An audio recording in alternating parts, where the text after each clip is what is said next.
Qu'est-ce que vous voulez faire après le confinement? Où voulez-vous voyager le plus après le confinement? D'après moi, l'endroit où j'aimerais aller le plus est Jiangxi en Chine.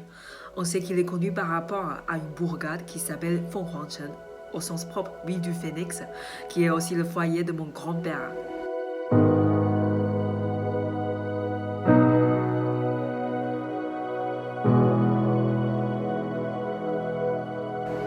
Une ville qui s'appelle Zhangjiajie, où certaines scènes d'Avatar ont été tournées grâce à sa vue spectaculaire, une des meilleures vues dans le monde entier.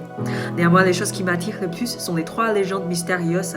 Ce sont respectivement des histoires de cadavres qui marchent, d'insectes venimeux légendaires et de filles qui tombent dans des cavernes florales.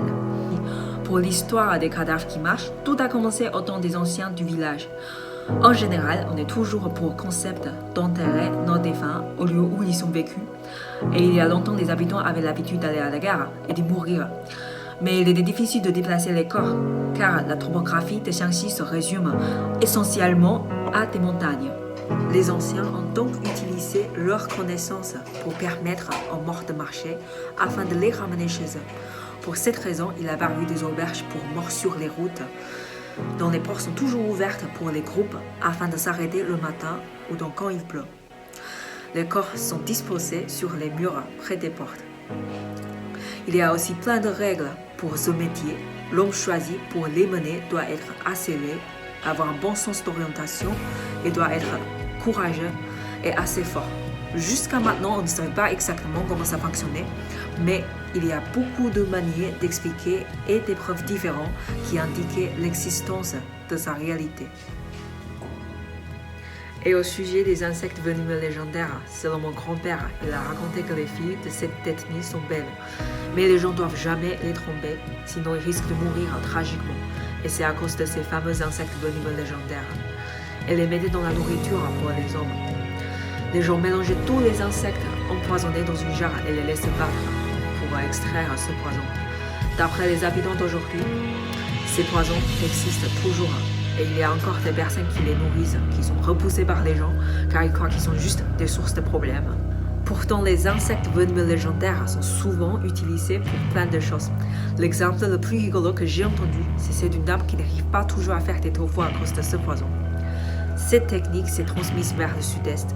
Il paraît que dans le sud-est asiatique, surtout en Thaïlande, il y a une formule magique qui s'appelle Temhed. Mais selon la prononciation de cette formule dans la langue thaï, cela se dit Kondo, qui est exactement la même prononciation que celle des insectes venimeux légendaires en chinois.